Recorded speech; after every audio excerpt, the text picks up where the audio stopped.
quais os cuidados com os drenos cirúrgicos? Depende. Sim, porque nós sabemos que o objetivo da instalação de um dreno é justamente remover fluidos, sangue, que seja secreção ou até mesmo ar. De alguma parte do nosso corpo, mas a depender do tipo de dreno, do tipo de sistema, se é aberto ou fechado, das características, né, desse sistema, a nossa avaliação muda e as nossas intervenções, portanto, também vão mudar de acordo com cada dreno, com cada tipo de paciente, com cada tipo de procedimento. Por isso, para saber os cuidados que a gente vai prestar para aquele paciente em uso de algum tipo de dreno, a gente precisa saber classificar esses drenos. É claro que, com o surgimento das novas tecnologias, né, as técnicas cirúrgicas aí são cada vez menos invasivas, então isso faz com que o uso dos drenos seja cada vez mais restrito, né? Mas, de qualquer forma, o que nós temos atualmente na literatura é que os drenos eles podem ser classificados de 3 formas, em relação à sua estrutura, em relação ao mecanismo de drenagem e em relação à sua composição. Então, quanto à estrutura, eles podem ser laminares, que é o caso do dreno de Penrose, por exemplo, ou tubulares, como, por exemplo, o dreno torácico. A diferença entre eles é que os dispositivos laminares são muito mais maleáveis e acabam, por isso, sendo mais indicados para estruturas da região abdominal por se adaptarem às estruturas daquela cavidade. Os drenos tubulares, eles são mais resistentes, são menos maleáveis e não têm essa facilidade, né, de se adaptar à região que eles estão inseridos, o que pode levar a algum tipo de complicação para o paciente. Podem ver a composição do dreno, né, ele parece um tecido, parece uma fita, ele é bem maleável, então ele fica bem indicado aí para as estruturas da região abdominal, porque ele é bem adaptável. A gente consegue perceber como a estrutura do dreno tubular é mais resistente, menos maleável. Então, quanto à composição, eles são classificados entre dreno de látex, de silicone e de polietileno. Os de látex são os mais maleáveis, geralmente a composição dos drenos de Penrose, o dreno de Kerr também são de látex. Temos os de silicone, que não são tão maleáveis quanto os de látex, mas também não são tão resistentes quanto os de polietileno, que é o caso, por exemplo, do dreno JP, que é bastante utilizado também em cirurgias abdominais, mas também em cirurgias de retirada de mama. E temos os de polietileno, que são aqueles mais grossos, né, não necessariamente mais calibrosos, mas mais resistentes, que são usados principalmente em cirurgias torácicas. Então, quanto ao mecanismo de drenagem, a gente vai ter 2 tipos, a drenagem ativa e a drenagem passiva.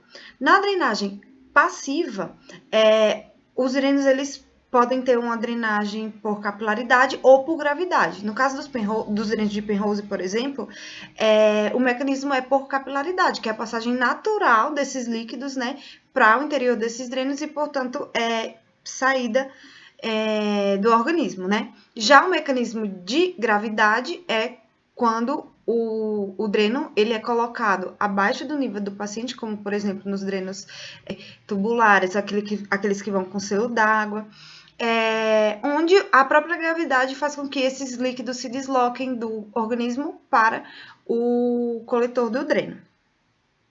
Já o mecanismo de drenagem ativa, ele é feito através da sucção ou do vácuo, né? Ou seja, quando é aplicada algum tipo de pressão negativa nesse dreno, que faz com que os líquidos sejam drenados daquela cavidade.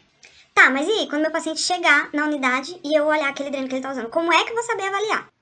Você não precisa saber todos os tipos de dispositivos de cor, de cabeça. Você não precisa conhecer tudo. Mas se você conseguir pelo menos saber avaliar qual é o mecanismo de drenagem, qual é o material que é feito e qual que é aquele tipo de dispositivo, você já consegue ter uma noção muito mais fácil dos cuidados que você vai ter para aquele dreno. Se você sabe que é um mecanismo que vai ter um sistema aberto de drenagem, que é no caso do dreno de Penrose, né, que fica ali aberto, você vai saber que você precisa evitar o contato daquele dreno com a pele do paciente, que você precisa proteger a saída daquele dreno. Nos casos dos drenos tubulares, saber fazer um meso direitinho, para que o risco de retirada acidental desse dispositivo possa diminuir. O contato da pele com aquele paciente em algum ponto que possa fazer pressão tem que ser evitado, então temos que tomar esse cuidado também. Então, quando você sabe o tipo de material de que o dreno é feito e o mecanismo de drenagem que ele tem, isso facilita muita coisa. Então, não precisa você saber que tal tipo de dreno tem um mecanismo de drenagem ativo, tal tipo de dreno tem um mecanismo de drenagem passivo. Não. Quando o paciente chegar, você vai observar e você vai avaliar. Tá tendo algum tipo de sucção ali, algum tipo de pressão negativa? Então, o mecanismo de drenagem desse dreno aqui é ativo. Não tá? Tá sendo por capilaridade, por gravidade? Então, é um mecanismo passivo. Ficou com alguma dúvida? O cirurgião tá lá passando o caso pro colega. Tira a dúvida, pergunte. Pergunte pro médico que recebeu o plantão, como funciona aquele dreno e tal. Pergunte a um colega enfermeiro mais experiente que esteja com você na unidade, que possa compartilhar essa informação com você. Se prepare para receber aquele paciente. Se já está vindo alguma informação prévia, né, quando você recebe o plantão, sobre alguma coisa que você não conhece sobre o paciente, tente procurar um pouquinho antes de você receber o caso, como é que funciona aquilo, como eu me preparar para receber aquele paciente. Isso é fundamental para você poder organizar a sua assistência. Mas o principal de tudo é você saber avaliar aquele paciente e os dispositivos que ele está usando. E agora vamos para os cuidados diários, né? Os principais cuidados que o enfermeiro deve ter com esses dispositivos. Muitas pessoas me perguntaram em relação aos curativos. Como eu falei desde o começo, tudo depende. Se você está falando de um dreno laminar, vai ser um tipo de curativo diferente de um dreno tubular. Por exemplo, um dreno laminar temos como um cuidado importante evitar o contato daqueles líquidos com a pele do paciente, porque pode ser muito danoso para o pH da nossa pele e acabar abrindo lesões ali. Sem falar no grande risco de infecção, né, que o paciente fica sujeito nessas situações.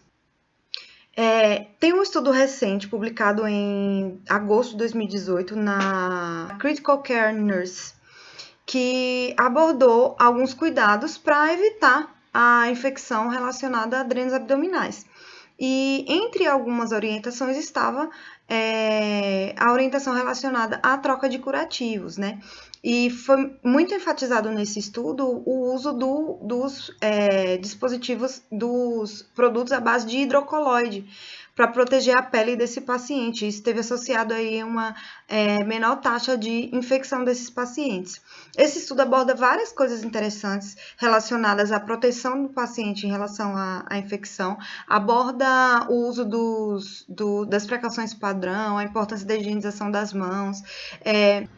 Ele também traz 5 intervenções de enfermagem importantes para diminuir esses riscos que o paciente em uso de drenos abdominais está exposto e traz também os principais tipos de curativo que podem ser utilizados para esse tipo de dreno. Eu vou deixar o título do artigo aqui embaixo, vocês podem verificar.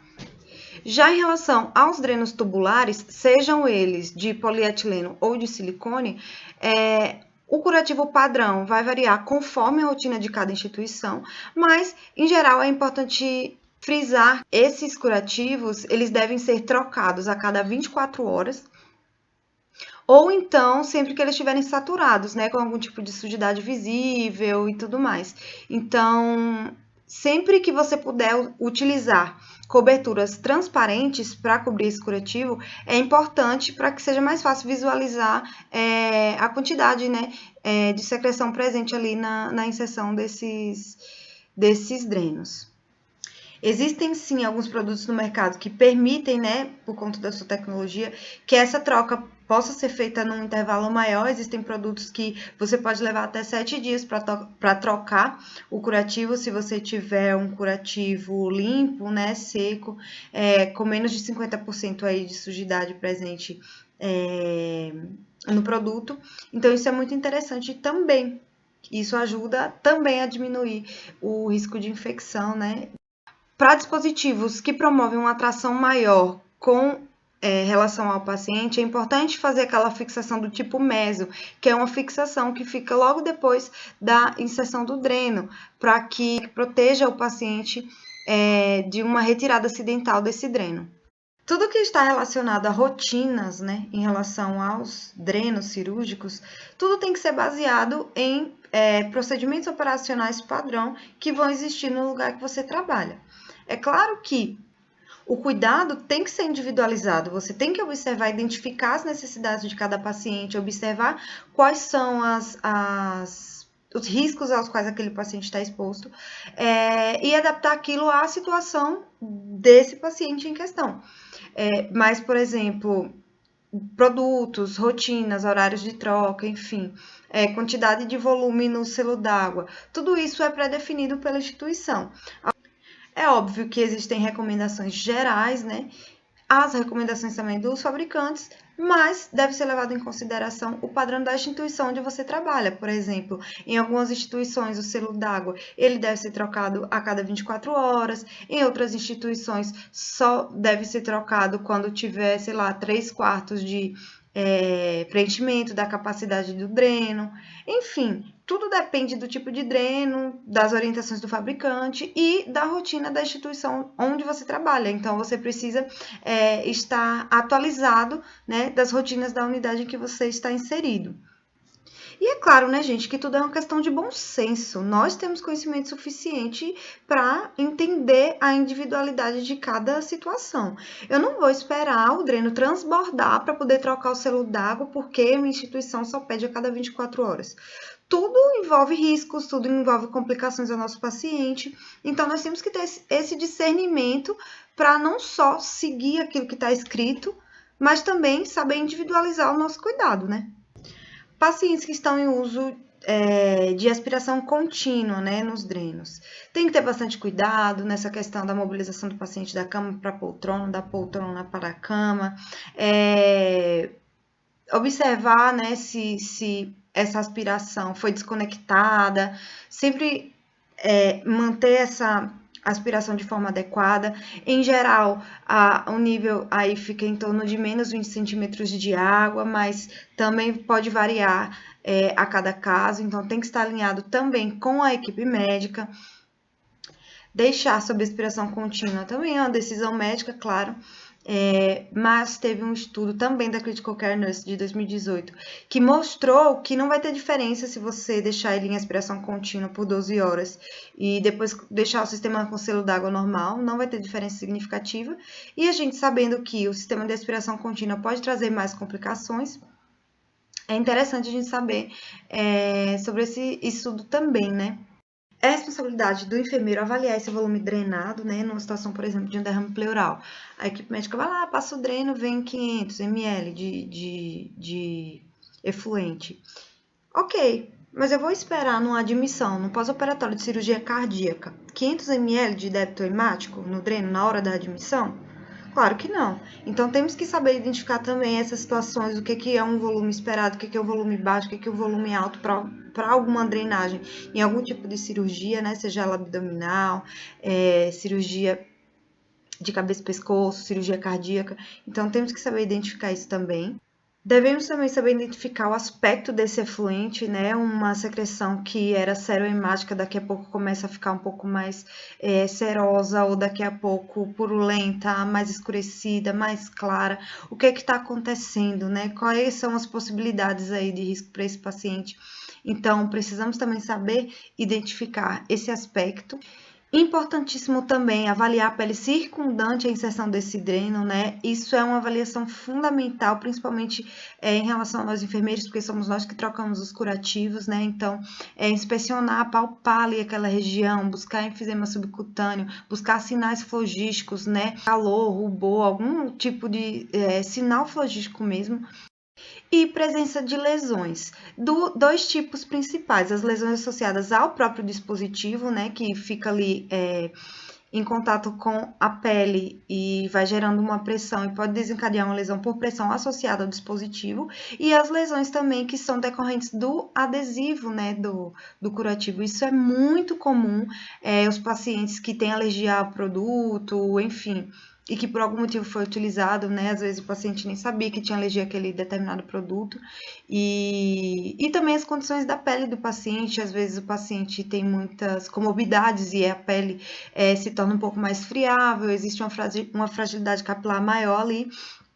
E isso pode levar o paciente a desenvolver lesões pelos produtos utilizados para o curativo. Então, nós também precisamos avaliar isso. Então é isso, galera. Espero que eu tenha ajudado a esclarecer algumas dúvidas. E se não, deixa aí no comentário que a gente vai discutir, tá bom? Beijo!